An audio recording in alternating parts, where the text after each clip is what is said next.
Hi friends, welcome to my channel. Pallavi హోటల్లో జరిగిన విషయమే గుర్తు చేసుకుని ఆ రిసెప్షనిస్ట్ అన్న మాటలు గుర్తు చేసుకుంటూ చాలా టెన్షన్ పడుతూ ఆలోచిస్తూ ఉంటుంది. ఇంతలో దివ్య ఫోన్ చేస్తుంది. హలో దివ్య, నీ ఫోన్ కోసమే ఎదురు చూస్తున్నానే అంటుంది పల్లవి. ఏంటే అంత ఎగ్జైటింగ్గా వెయిట్ చేస్తున్నావు? ఎనీథింగ్ గుడ్ అని అడుగుతుంది దివ్య. ఇంచుమించు అలాంటిదే. నువ్వు ఫోన్ చేసిన తర్వాత నేను హోటల్కి వెళ్ళి ఏదైనా క్లూ దొరికే అవకాశం ఉంటుందేమో అని వెళ్ళి రిసెప్షనిస్ట్ని కలిశాను.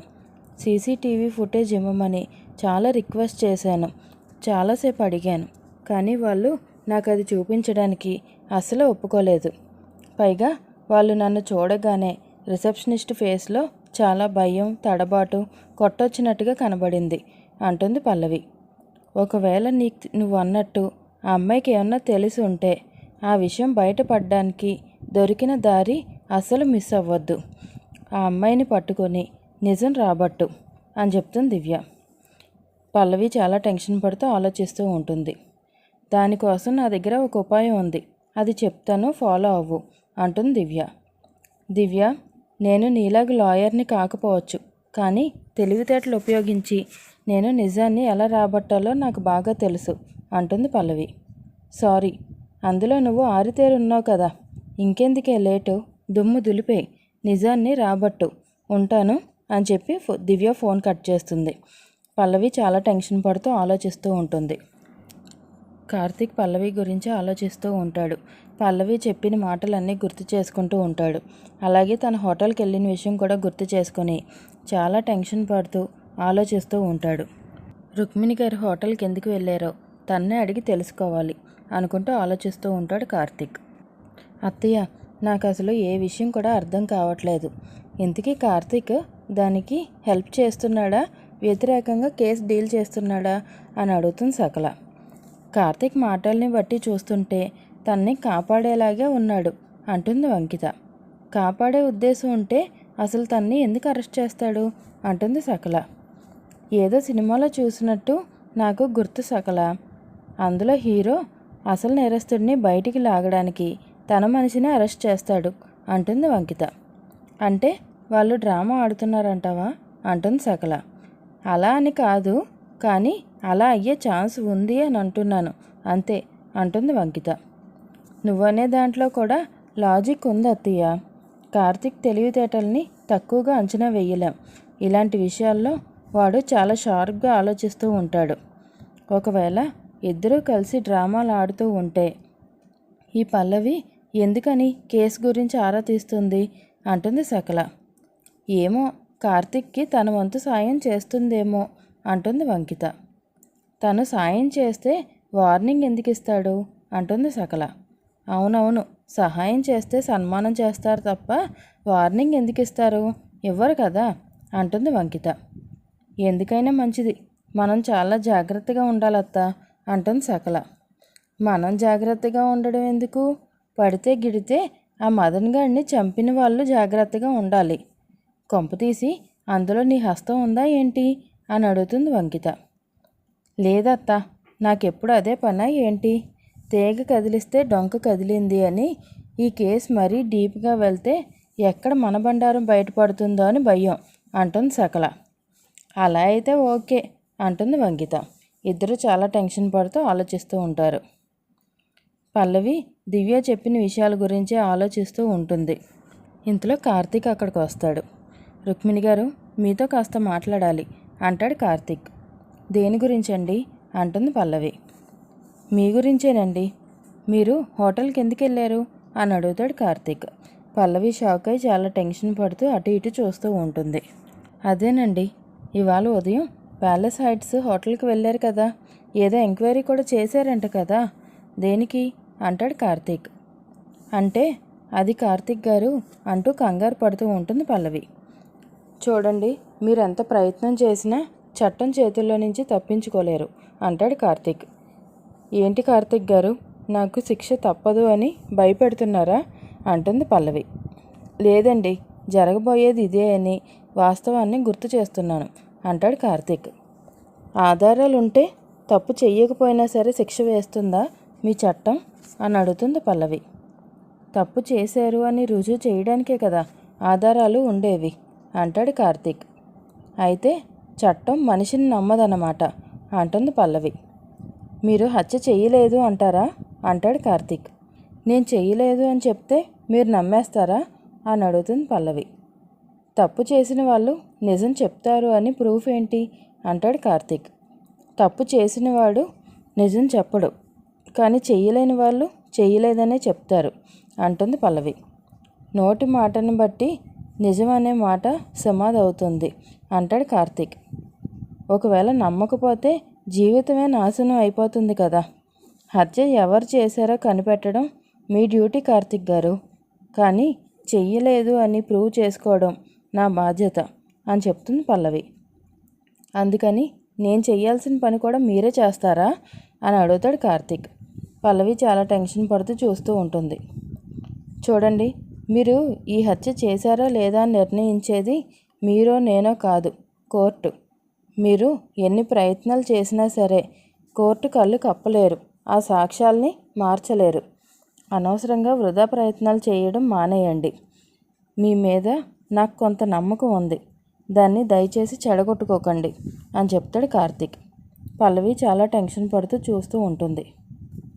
ఇక్కడ మిమ్మల్ని ఇరికించే ప్రయత్నం జరగట్లేదు, కేసుని ఇన్వెస్టిగేషన్ చేసే ప్రయత్నం మాత్రమే జరుగుతుంది.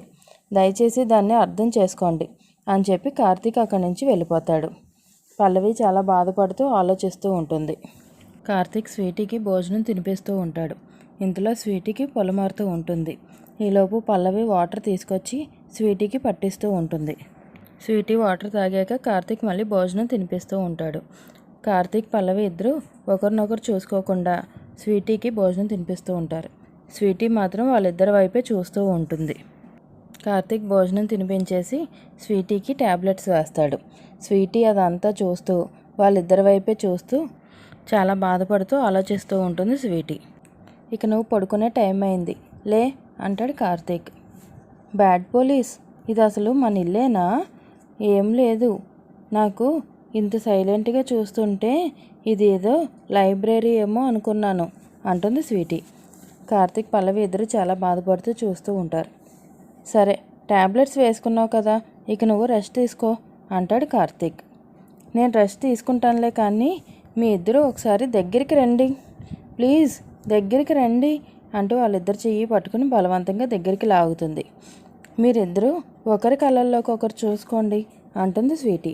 స్వీటీ, ఏంటమ్మా ఇది అంటాడు కార్తీక్. అబ్బా, మిమ్మల్ని చూసుకోమని చెప్పాను కదా, ఏంటి అలా చూస్తున్నారు? సరే, నేను రేపటి నుంచి ఇంకా ట్యాబ్లెట్స్ వేసుకోను, చూసుకుంటారా లేదా అంటూ కోపంగా అరుస్తుంది స్వీటీ. సరే అంటూ ఇద్దరు ఒకరినొకరు చూసుకుంటూ ఉంటారు. స్వీటీ వాళ్ళిద్దరినీ చూస్తుంది. ఇప్పుడు చెప్పండి, ఏం కనిపించింది? ఇద్దరు చూసుకున్నారు కదా, ఏం కనిపించింది అని అడుగుతుంది స్వీటీ. ఏం కనిపించలేదమ్మా అంటాడు కార్తీక్. మరి నీకు అంటుంది స్వీటీ. నాకు కూడా ఏం కనిపించలేదు అంటుంది పల్లవి. మీకు ఏమీ ఎందుకు కనిపించలేదో తెలుసా? ఎందుకంటే మీరు కళ్ళల్లోకి చూసుకోలేదు, మీరిద్దరూ మాట్లాడుకున్నారు అంటుంది స్వీటీ. ఇద్దరు ఒకరినొకరు చూసుకుంటూ చాలా బాధపడుతూ ఉంటారు. బ్యాడ్ పోలీస్, ఫ్రెండ్ ఏ తప్పు చెయ్యలేదు అని నీకు తెలుసు, కానీ నువ్వు ఆ విషయం ఒప్పుకోలేకపోతున్నావు కదా అని చెప్తూ ఉంటుంది స్వీటీ. కార్తీక్ చాలా బాధపడుతూ ఆలోచిస్తూ ఉంటాడు.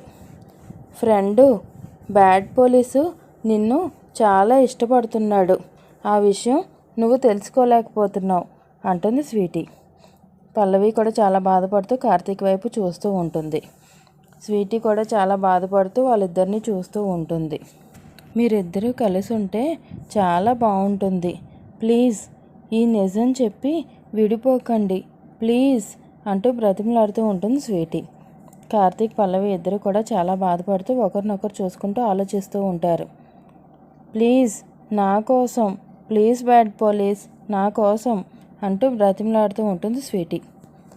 ఒకరిని జీవితంలోకి రమ్మంటం కానీ వెళ్ళిపోమంటం కానీ మన చేతుల్లో ఉండదు స్వీటీ.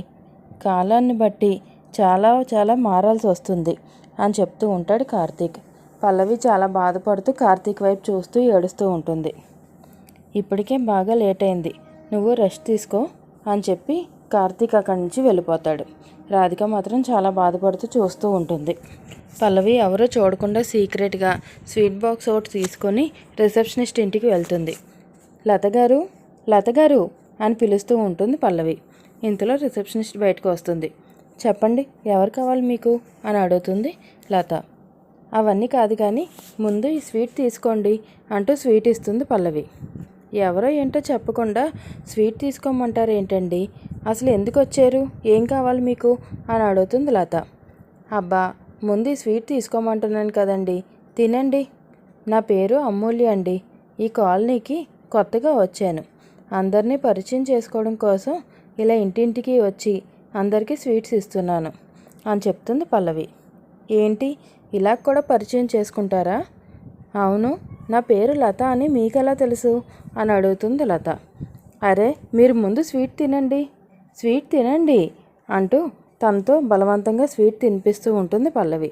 తను స్వీట్ తింటూ ఆలోచిస్తూ ఉంటుంది. ఎవరింటికి వెళ్ళాలి అని మా ఇంటి ఓనర్ని అడిగితే ముందు మీ పేరే చెప్పారు. సరే ముందు స్వీట్ తినండి అంటూ బలవంతంగా స్వీట్ మొత్తం తనతో తినిపిస్తుంది పల్లవి. పరిచయం చేసుకుంటున్నారు, మరి ఫేస్ చూపించట్లేదేంటి అని అడుగుతుంది లత. ఇంతలో పల్లవి తన మొహానికున్న మాస్క్ తీస్తుంది. పల్లవిని చూడగానే లత షాక్ అయి చాలా టెన్షన్ పడుతూ చూస్తూ హోటల్లో జరిగిన విషయం గుర్తు చేసుకుని భయపడుతూ ఉంటుంది. పల్లవి తన వైపు చాలా కోపంగా చూస్తూ ఉంటుంది. లత చాలా టెన్షన్ పడుతూ అక్కడి నుంచి పారిపోతూ ఉంటుంది. పల్లవి కూడా పరిగెత్తుకుంటూ వెళ్ళి, ఏయ్ ఆగవే, ఏంటే పారిపోతున్నావు, అసలు ఎక్కడికి పారిపోదాం అనుకుంటున్నావు అంటూ తన పేకు పట్టుకొని గట్టిగా అడుగుతూ ఉంటుంది పల్లవి. అమ్మో, నాకేం తెలీదు అంటూ గట్టిగా అరుస్తూ ఉంటుంది లత. ఏయ్, నీవు తిన్న స్వీట్లో పాయిజన్ కలిపాను అంటుంది పల్లవి. లత షాక్ అయి చాలా టెన్షన్ పడుతూ చూస్తూ ఉంటుంది. దానికి గనుక నేను విరుగుడు ఇవ్వలేదు అంటే గంటలో ఇక్కడే కింద పడి గిలగిలా కొట్టుకుని చచ్చిపోతావు అంటుంది పల్లవి. ఇంతలో తనకి దగ్గు వస్తూ ఉంటుంది. ఏంటి, గొంతులో మండుతుందా అంటుంది పల్లవి. నాకేం తెలీదు, ప్లీజ్ నన్ను కాపాడండి అంటూ బ్రతిమలాడుతూ ఉంటుంది లత. ఆ మదర్ని ఎవరో హత్య చేశారు, లోపలికి వెళ్ళింది ఎవరో నీకు తెలుసు అనే విషయం నాకు తెలుసు. చూడు, మర్యాదగా తనెవరో నాకు చెప్పు అంటూ అడుగుతూ ఉంటుంది పల్లవి. తనెవరో నిజంగా నాకు తెలియదండి, నేను నిజమే చెప్తున్నాను అంటుంది లత. సరే అయితే, ఎవరినో కాపాడడం కోసం నీ ప్రాణాన్నే నువ్వు వదులుకోవాలి అనుకుంటున్నావు అంతే కదా? సరే అయితే నీ ఇష్టం, నాకెందుకు, నువ్వే చావు అని చెప్పి పల్లవి అక్కడి నుంచి వెళ్ళిపోతూ ఉంటుంది. లత చాలా భయపడుతూ టెన్షన్ పడుతూ ఉంటుంది. ఒక్క నిమిషం ఆగండి ప్లీజ్ అంటుంది లత. ఎస్, దొరికింది అనుకుంటూ ఆలోచిస్తూ ఉంటుంది పల్లవి. చెప్తాను మేడం, ప్లీజ్ ఆగండి, చెప్తాను, ప్లీజ్ నన్ను కాపాడండి, నాకు విరుగుడు ఇవ్వండి, ప్లీజ్ మేడం చెప్తానండి, నాకు విరుగుడు ఇవ్వండి అంటూ బ్రతిమలాడుతూ ఉంటుంది లత. మరేంటో చెప్పు అంటుంది పల్లవి. చెప్తానండి, ముందు నన్ను కాపాడండి అంటుంది లత. ఆ పప్పులేమీ మన దగ్గర ఉడకవు, కానీ నువ్వు నిజం చెప్తే ఇక్కడే విరుగుడిచ్చి నేను నిన్ను ఇక్కడే కాపాడుతాను, లేదంటే నా దారిని నేను వెళ్ళిపోతాను అంటుంది పల్లవి. ప్లీజ్ మేడం చెప్తాను, నిజంగానే విరుగుడిస్తారు కదా అని అడుగుతుంది లత. ఇస్తాను, చెప్పు అంటుంది పల్లవి. ఆ రోజు మీరు హోటల్ నుంచి వెళ్ళిపోయిన తర్వాత ఒక ఆవిడ గదిలోకి వెళ్ళింది, తిరిగి మళ్ళీ కంగారుగా బయటకు వచ్చింది. నాకు 1,00,000 రూపాయలు ఇచ్చి సీసీటీవీ ఫొటోస్లోంచి తన ఎంట్రీని ఎగ్జిట్ని డిలీట్ చేయమని చెప్పింది మేడం. డబ్బుకు ఆశపడి నేనే ఆ పని చేశాను, తను చెప్పినట్టుగానే చేశాను మేడం. ఆ తర్వాతే తెలిసింది ఆ గదిలో మర్డర్ జరిగింది అని చెప్తుంది లత. పల్లవి షాక్ అయి చాలా టెన్షన్ పడుతూ చూస్తూ ఉంటుంది. నేను నోరు మెదిపితే ఎక్కడ ఈ కేసులో ఇరుక్కుంటానో అని నేను సైలెంట్గా ఉన్నాను మేడం అని చెప్తుంది లత. అవును, ఎవరు తను అంటూ చాలా టెన్షన్ పడుతూ అడుగుతూ ఉంటుంది పల్లవి. తను ఎవరో నాకు తెలియదండి, ప్రామిస్ అండి, నిజంగానే నాకు తెలీదు అంటుంది లత. అరే, తనెవరో చెప్పు అంటుంది పల్లవి. నిజంగానే తనెవరో నాకు తెలియదండి, ప్లీజ్ నన్ను కాపాడండి ప్లీజ్ అంటూ బ్రతిమలాడుతూ ఉంటుంది లత. పల్లవి చాలా టెన్షన్ పడుతూ ఆలోచిస్తూ ఇంతలో తన ఫోన్లో ఉన్న సకల ఫోటోని తనకు చూపిస్తుంది. చూడు, ఈవిడేనా అని అడుగుతుంది పల్లవి. ఎస్, ఈవిడే మేడం, ఈవిడేనండి ఆవిడ, నాకు డబ్బు ఇచ్చింది ఈవిడే అని చెప్తుంది లత. పల్లవి షాక్ అయి చాలా టెన్షన్ పడుతూ సకల అన్న మాటలన్నీ గుర్తు చేసుకుని చాలా కోపంగా ఆలోచిస్తూ ఉంటుంది. కన్ఫామ్గా ఈవిడేనా అని అడుగుతుంది పల్లవి. నాకు గుర్తుంది మేడం, ఈవిడే. నన్ను కాపాడండి మేడం, మీకు నేను నిజం చెప్పేశాను కదా అంటుంది లత. ఇదే విషయాన్ని కోర్టులో సాక్ష్యం చెప్పమన్నా కూడా చెప్తావు కదా అని అడుగుతుంది పల్లవి. ఎక్కడికి వచ్చైనా సరే చెప్తానండి, ముందు నన్ను కాపాడండి ప్లీజ్ అంటూ బ్రతిమలాడుతూ ఉంటుంది లత. సరే వెళ్ళి ఆ స్వీట్ బాక్స్లో ఉన్న ఇంకో స్వీట్ తిను, సరిపోతుంది అంటుంది పల్లవి. సరే అంటూ లత పరిగెత్తుకుంటూ వెళ్ళి స్వీట్ తింటూ ఉంటుంది. సకల, నీ సంగతి చెప్తానే, నా జీవితంతో ఆడుకోవాలని చూస్తావా, నిన్ను వదిలిపెట్టను అంటూ చాలా కోపంగా ఆలోచిస్తూ ఉంటుంది పల్లవి. Thank you friends. ఈ వీడియో కనుక నచ్చినట్లయితే లైక్ చేసి షేర్ చేయండి.